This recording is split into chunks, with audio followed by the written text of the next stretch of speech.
आज बहुत ही शुभ दिवस है। आज और कुछ कहे, आज रामनवमी है। महाराष्ट्र में अ, हर जगह पे मनाई जा रही है। कुछ जगह पे कल मनाई जाएगी। तो वो कुछ ज़्यादा डिफरेंस नहीं है, कैलेंडर अलग अलग कैलेंडर होते हैं। वैष्णव संप्रदाय में कल मना रहे हैं, और जो शालीवाहन कैलेंडर फॉलो करते हैं उनके लिए आज चल रहे हैं। तो आज हम रामनवमी, आज और कल रामनवमी के मौके पर राम नाम के बारे में चर्चा करेंगे, और वही नाम कैसे हमें हमारे जीवन में कैसे लाभ करता है इसके बारे में चर्चा करते हैं।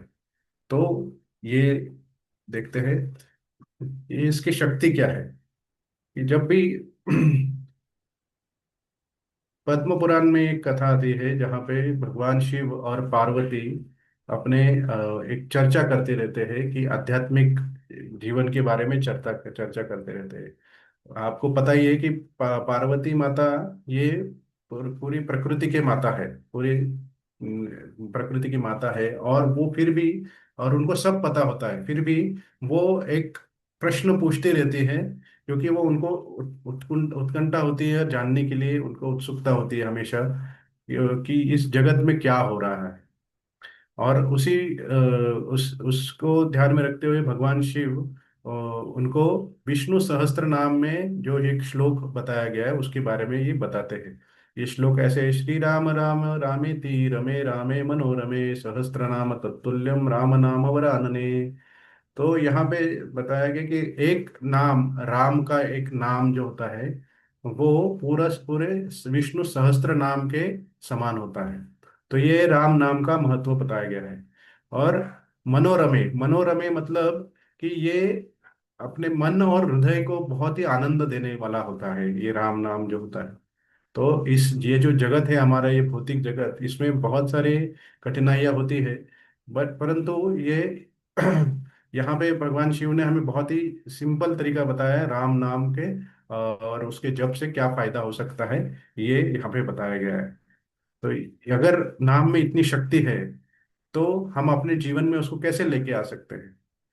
तो ये जो भौतिक जगत है ये अंधकारमय माना गया है। और इस अंधकारमय में जगत में हमें एक शक्ति की जरूरत होती है, और एक आध्यात्मिक शक्ति की जरूरत होती है। और पार्वती माता जैसे जो पूरी पूरी प्रकृति को कंट्रोल करने वाली पार्वती माता, अगर वो प्रश्न पूछती रहती है तो हमारी तुलना क्या हो सकती है फिर। हमें भी बहुत सारे प्रश्न और दुविधाएं हो सकती है हमारे जीवन में। ये सारे एक स्ट्रेस हम बोल सकते हैं, ये बहुत सारे कन्फ्यूजन होते हैं, और हमेशा कठिनाइयाँ आती रहती है। कुछ जो जॉब करने वाले होते हैं उनके करियर का प्रेशर होता है, उनकी कुछ अपेक्षाएं होती है, इच्छाएं होती है, और वो सब एक इधर उधर उछलती रहती है और भागते रहते हैं, वो मन उधर उधर भागता रहता है। तो ये एक तरह से समंदर में आती लहरी लहरों की तरह होता है कि कभी हमारा जीवन शांत होता है जैसे लहरें शांत होती है, और कभी कभी लहरें बहुत बड़ी बड़ी हो जाती है, वैसे ही हमारा जीवन भी बहुत तनावग्रस्त होता रहता है। तो ये हमारे जो संसार है इस तरह से ये एक समंदर की तरह, एक समंदर के साथ एक उसको तुलना की गई है। अब यहाँ से इस समंदर को हम कैसे पार कर सकते हैं। तो रामायण में एक कथा आती है, जब भगवान राम रावण का वध कर देते हैं, और जब वो उसके बाद विभीषण समुंदर को पार करके उनको लंका में जाना था। तो उनको जाने के लिए और उनके साथ जितने भी असुर थे उनको जाने के लिए श्री राम ने एक अश्वत्थ वृक्ष का पत्ता उनको दिया, और उसमें लिखा था श्री राम, और उसको बांध के दिया, उनको एक कपड़े में बांध के दिया। तो उनको पता नहीं था, ये असुर राक्षस को उनको पता नहीं था। और उन्होंने जब वो समुद्र में उतरे तो वो समुद्र बहुत ही पानी कम हो गया था, उनके कम लग रहा था, घुटने तक ही पानी आ रहा था, और वो अच्छे से उसको क्रॉस कर कर रहे थे और उसको पार कर रहे थे। तो उनको वो ये उत्कंठा, उसकी उत्सुकता हुई कि ये क्या है यहाँ पे, इसमें ऐसे क्या शक्ति है इस पत्ते में लिखा हुआ। तो उसमें लिखा, और जब उन्होंने खोल के देखा तो वो श्री राम है, वो श्री राम लिखा होता है। और उनको वहां पे वो हंसी आई, वो असुरों को हंसी आई।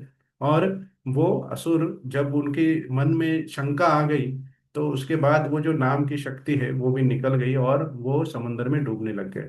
तो हरि नाम ये जो जो उनकी शक्ति है, वो तब तक है जब तक हमारी उस पर श्रद्धा है। और जब तक श्रद्धा होती है तब हमें बहुत वो शक्ति का लाभ होता रहता है। तो इसमें एक और कथा आती है, जैसे रामायण में हमने पता है कि जब हनुमान जब राम का नाम लेते थे तो उनको उनमें शक्ति का संचार होता था। और वो उसी वो हरि नाम और राम का नाम लेते ही उन्होंने समुद्र को क्रॉस पूरे पार करके वो लंका में गए थे। और वो ऐसे नहीं कि उसके बाद उन्होंने ये राम सेतु का भी निर्माण किया था। और बड़े बड़े पत्थर लेके आते थे, राम नाम से वो तैरते हैं, वो हमें सब ये स्टोरी सब पता है। तो और उसके बाद ये राम नाम की महिमा क्या है कि ये जो वानर थे, वानर में जंगल में रहने वाले थे, वो कोई सैनिक नहीं थे, परंतु वो राम नाम की शक्ति की वजह से ही वो युद्ध कर पाए और युद्ध भी जीत पाए। तो इस तरह से जो भी अशक्य चीजें, जो होने के लिए बहुत ही डिफिकल्ट होने वाली चीजें हैं, वो एक नाम से वो हो जाती है। विभीषण भी जो रावण के भाई थे, वो भी हमेशा राम का जप करते रहते थे और उनको भी उसका लाभ हुआ। वो उनके श्री राम के शरण में आ गए थे। तो ये जो भगवान का नाम जो होता है, ये सिर्फ एक एक चिन्ह या एक एक कर्म कांड की तरह नहीं होता है कि आपको जब लगे तब नाम ले लिया। ये हमेशा हमें एक श्रद्धा प्रदान करता है, हमारे एक शक्ति प्रदान करता है, और हमारे भगवान के साथ एक नाता जोड़ देता है। तो इस तरह से हम देखेंगे अभी ये नाम को हम कैसे अपने जीवन में लेके आ सकते हैं। तो ये एक प्रिंसिपल मैं शेयर कर रहा हूँ, होल्ड। तो जिस तरह से हमने देखा कि उस नाम में अगर हम शंका कुछ भी कुशंका रखेंगे, तो वो हमें इस भवसागर में डुबा सकता है। और उसका उसकी शक्ति तभी है जब हम उसमें श्रद्धा रखेंगे। ठीक है, तो hold becomes our takeaway. तो होल्ड में एच क्या है? Hold the holy name firmly.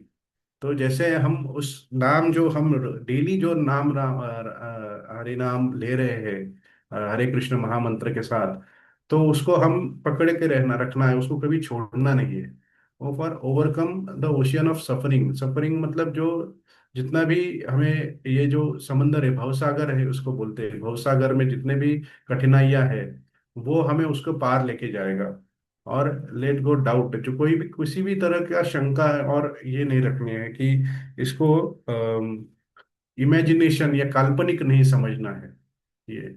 और D for develop simple child like calling. जैसे एक बच्चा अपनी माता को बुलाता है, वैसे ही हमें उस हरिनाम के द्वारा हमें भगवान को पुकारना है। और बहुत ही साधारण तरीके से और सिंसियर मतलब प्रामाणिकता से बुलाना है। तो जब ये एक कर्म कांड नहीं है, ये हमारा एक एक तरह से हमारी लाइफ लाइन है, हमारे जीवन की दिशा है कि हमारे इस जीवन में आने के लिए हमारे ये एक कारण है कि हरिनाम हम ले सके। तो इस तरह से हम हरिनाम को पकड़ के रखेंगे और इस भवसागर में को पार करने की कोशिश करेंगे। तो आप सबसे अनुरोध है कि आप जब शुरू कर सकते हैं। हरे कृष्ण।